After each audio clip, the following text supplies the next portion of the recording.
Hello guys, welcome back again. तो आज मैं आपके साथ डिस्कस करूंगी कि आप हाइब्रिडाइजेशन को किस तरीके से निकाल सकते हैं ट्रिक से। तो देखिए, मैं आपको दो तरीके से निकालना सिखाऊंगी, एक फार्मूले की हेल्प से और एक स्ट्रक्चर की हेल्प से।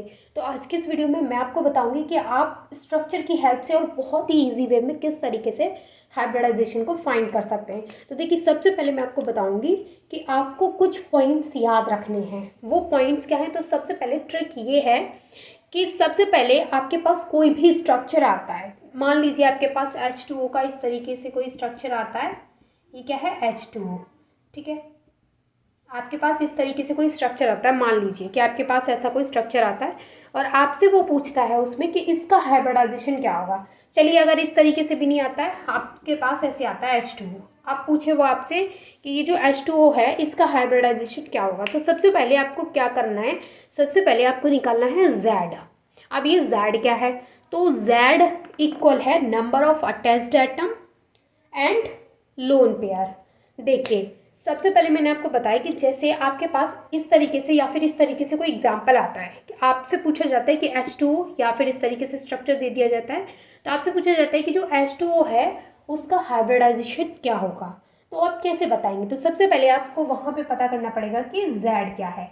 अब ये जो Z है उसको कैसे निकालते हैं? तो Z इक्वल होता है number of attached atom plus lone pair. देखिए, यहाँ पे मैं आपको डिटेल में विद एग्जांपल समझाऊंगी कि नंबर ऑफ अटैच्ड एटम और लोन पेयर से मेरा क्या मतलब है। तो देखिए, नंबर ऑफ अटैच्ड एटम से मतलब है कि जो सेंट्रल एटम है उससे कितने नंबर ऑफ एटम्स अटैच्ड है। जैसे अगर हमसे यहाँ पे पूछा जाए कि इसका हाइब्रिडाइजेशन क्या है, तो सबसे पहले हम क्या देखेंगे कि यहाँ पे बॉन्ड पेयर कितने हैं। नंबर ऑफ अटैच्ड एटम मतलब बॉन्ड पेयर, तो कितने बॉन्ड बना रखे हैं? एक बॉन्ड, दो बॉन्ड, यानी कि दो एटम अटैच हैं। ठीक है, फिर हमसे पूछा है कि इसमें लोन पेयर को भी हमें पता करना है, क्योंकि जब हम number of attached atom and lone pair को पता कर लेंगे तो हमें क्या पता चल जाएगा? Z पता चल जाएगा। और समझ लीजिए कि हमें Z की वैल्यू अगर पता चल गई तो हम वहाँ पे हाइब्रिडाइजेशन को चुटकी में बता सकते हैं। अब मैं आपको बताती हूँ कि आपको किस तरीके से इसको निकालना है। मैंने जस्ट आपको आइडिया दे दिया है कि अगर आपको Z की वैल्यू पता चल गई तो आप किस तरीके से हाइब्रिडाइजेशन को बता सकते हैं। अब मैं आपको बताऊंगी कि आपको Z की वैल्यू निकालनी किस तरीके से है। तो सबसे पहले हम क्या करेंगे, एग्जाम्पल्स कर करके देखेंगे। तो सबसे पहला जो मेरा फर्स्ट एग्जाम्पल, देखिए सबसे पहले आपको फार्मूला नोट करना है। फार्मूला क्या है? Z equal number of attached atom plus lone pair. अब किस तरीके से हमें बॉन्ड पेयर और लोन पेयर को काउंट करना है वो मैं अभी आपको एग्जाम्पल्स की हेल्प से एक्सप्लेन करूंगी। तो जैसे सबसे पहले हमारे पास आता है NH3। वो हमसे पूछता है कि जो NH3 है इसका हाइब्रिडाइजेशन बताइए।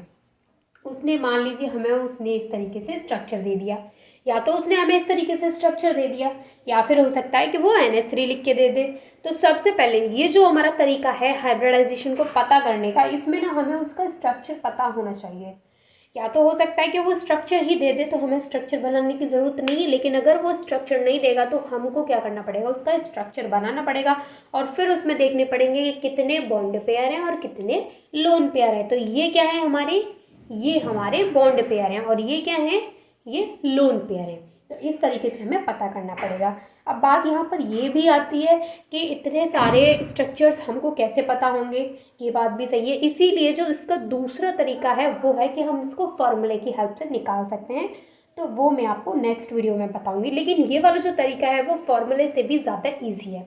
तो इसको आप समझिए एक बार कि जैसे आपके पास इस तरीके का कोई एग्जाम्पल आता है और आपसे पूछा जाता है कि इसका हाइब्रिडाइजेशन क्या होगा, तो आपको सबसे पहले क्या करना है? यहाँ पे Z की वैल्यू निकालनी है। और Z की वैल्यू में सबसे पहले आपको क्या करना है?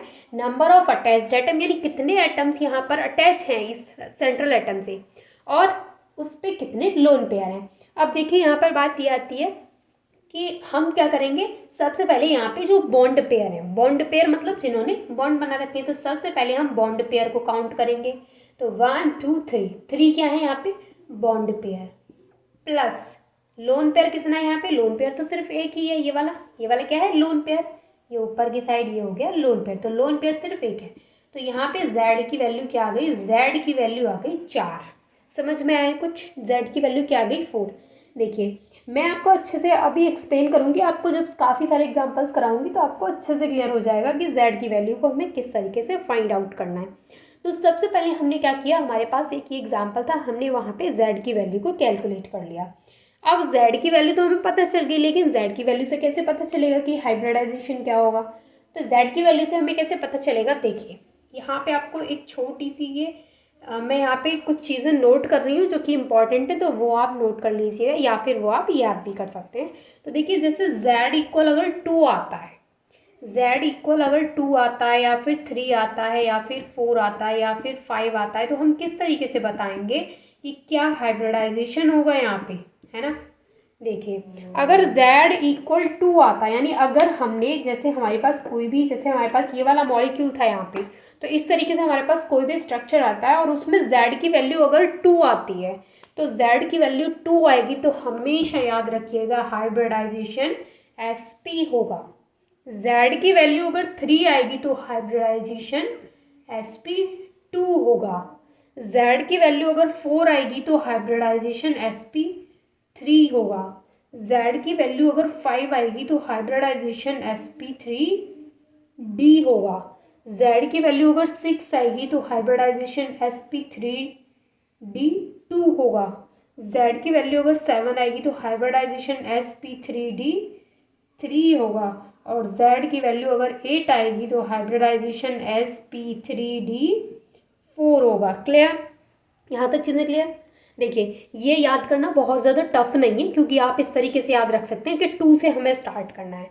2 आती है तो sp, 3 आएगी तो sp, एक और p इंक्रीज कर देना sp2, एक और यहाँ पे हम इंक्रीज कर देंगे, 4 आएगी तो sp2 था, अब p में एक और p बढ़ा दीजिए तो sp3, फिर 5 आएगी तो sp3, उसके बाद d जोड़ना है, 6 आएगी तो sp3, उसके बाद d में एक और जोड़ देंगे तो sp3d2, फिर sp3d3, sp3d4। इस तरीके से आपको ये वैल्यू याद रखनी है, ठीक है। अब हमारे पास ये वाला जो स्ट्रक्चर था, इसका क्या निकल के आया था, Z4 निकल के आया था। अब Z4 निकल के आया है, इसका मतलब कौन सा हाइब्रिडाइजेशन होगा, ये वाला, यानी कि हाइब्रिडाइजेशन क्या होगा इसका, इसका हाइब्रिडाइजेशन होगा sp3 हाइब्रिडाइजेशन होगा। समझ में आ गया, इस तरीके से हम इसको सॉल्व कर सकते हैं। अभी हम कुछ और एग्जांपल्स करेंगे तो और अच्छे से क्लियर हो जाएगा कि किस तरीके से निकालते हैं। बस आपको याद क्या रखना है, आपको ये चीज़ याद रखनी है कि z की वैल्यू निकालनी कैसे है, और सेकंड ये याद रखनी है कि जब z की वैल्यू आ जाएगी तो कितनी z की वैल्यू है, तो कौन सा हाइब्रिडाइजेशन होगा। जैसे हमारे पास एग्जाम्पल आता है H2O का, हमसे पूछा जाता है कि जो H2O है उसका हाइब्रिडाइजेशन बताइए। अब H2O हमने ये बना दिया, और ऑक्सीजन पे क्या होते हैं, 2 लोन पेयर होते हैं वाटर में, H2O में। अब हमें क्या करना है, यहाँ पे सबसे पहले हमें Z की वैल्यू कैलकुलेट करनी है। तो Z की वैल्यू कैलकुलेट करेंगे तो सबसे पहले bond pair plus lone pair. Bond pair कितने हैं, 1 बॉन्ड, 2 बॉन्ड, बॉन्ड पेयर कितने हैं 2, प्लस लोन पेयर कितने हैं 1 और 2, 2 लोन पेयर है। Z की वैल्यू क्या आ गई 4, Z की वैल्यू 4 आ गई, मतलब आ गई यहाँ पे कौन सा हाइब्रिडाइजेशन है, sp3। समझ में आ रहा है, और एग्जांपल्स करेंगे तो और अच्छे से क्लियर होगा। देखिए जैसे हमारे पास है, हमारा नेक्स्ट एग्जांपल है, जैसे हमारे पास है CH4। इसमें हमसे पूछा जाए कि हाइब्रिडाइजेशन क्या होगा, तो हम सबसे पहले क्या करेंगे, यहाँ पे स्ट्रक्चर बना लेंगे। कार्बन से 4 हाइड्रोजन अटैच हैं, CH4। यहाँ पे क्या करना है, Z कैलकुलेट करना है। तो Z equal number of bond pair plus number of lone pair. तो बॉन्ड पेयर कितने हैं यहाँ पे 4, और लोन पेयर क्या है 0, तो 4 प्लस 0 मतलब लोन पेयर तो है ही नहीं है, तो Z की वैल्यू क्या आ गई 4, और Z की वैल्यू 4 है, मतलब हाइब्रिडाइजेशन कौन सा हो गया, यहाँ पे भी sp3 हाइब्रिडाइजेशन हो गया, ठीक है। और एग्जाम्पल्स हम करते हैं इसके। देखिए जैसे हमारे पास है हमारा नेक्स्ट एग्जाम्पल BF3। हम स्ट्रक्चर बनाएंगे। ये जो B है, जो बोरोन है, उससे कितने फ्लोरीन जुड़े हैं 3, तो 3 फ्लोरीन जोड़ दिए हमने। अब देखिए यहाँ पर ये इसका स्ट्रक्चर हमने बना लिया। अब क्या है, अब हमें देखने हैं यहाँ पे Z। तो Z की वैल्यू क्या है, number of bond pair plus number of lone pair. Bond pair कितने हैं 3, और लोन पेयर कितना है 0, तो Z की वैल्यू क्या आ गई 3 और Z की वैल्यू जब 3 होगी तो हाइब्रिडाइजेशन क्या होगा, sp2। तो इसका हाइब्रिडाइजेशन क्या निकल के आया, sp2। समझ में आ रहा है? इस तरीके से हम किसी भी क्वेश्चन को सॉल्व कर सकते हैं। तो आप इस तरीके से हाइब्रिडाइजेशन को निकाल सकते हैं। आई होप कि आपको ये ट्रिक पसंद आई होगी and thank you so much for watching this video.